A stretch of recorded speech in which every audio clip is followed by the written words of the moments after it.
Hello friends, welcome to Reji life styles. இன்றைக்கி நம்ம என்ன பார்க்க போகிறோன்னா, ஒரு வெஜிடபிள் வச்சு ஒரு கலவை சாதம் பார்க்க போகிறோம். அதுக்கு தாளிக்கிறதுக்கு உளுந்தும் சீரகமும் எடுத்து வச்சுக்கிறோம். அடுத்து நம்ம என்ன வச்சுருக்கோம்? பச்சை மிளகாய், முட்டைக்கோஸு, கேரட்டு வச்சுருக்கோம், பீன்ஸு வச்சுருக்கோம். இதை என்ன செய்ய போகிறோம்? நம்ம தனித்தனியாக வதக்கி எடுத்துக்கணும். அது கொஞ்சம் ஆயிலும் லைட்டாக உப்பும் சேர்த்துக்கணும். மேலே தூவுறதுக்கு மல்லியும் புதினாவும் வச்சுக்கணும். தனித்தனியாக வதக்கி வச்சதெல்லாம் எடுத்து ஒரே சட்டியில் மறுபடியும் கொட்டி நல்லா பெரட்டுன்னு பெரட்டி எடுத்துக்கணுங்க.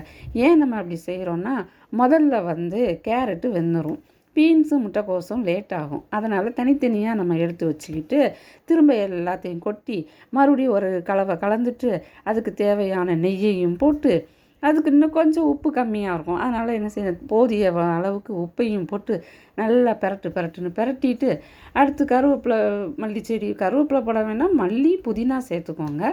அதையும் நல்லா சேர்த்துட்டு வடித்து வச்சுருக்கிற சாதத்தை எடுத்து அதில் கொட்டி பெரட்டுன்னு பெரட்டி நல்லா நல்லா பெரட்டும் போதே ஒரு மணம் வருங்க. சூப்பரான மணம், சாப்பிட்றதுக்கு சூப்பராக இருக்குங்க. இந்த மாதிரி செஞ்சு நம்ம டிஃபனுக்கு கொடுக்கும்போது பிள்ளைங்க நல்லா சாப்பிட்ருவாங்கங்க.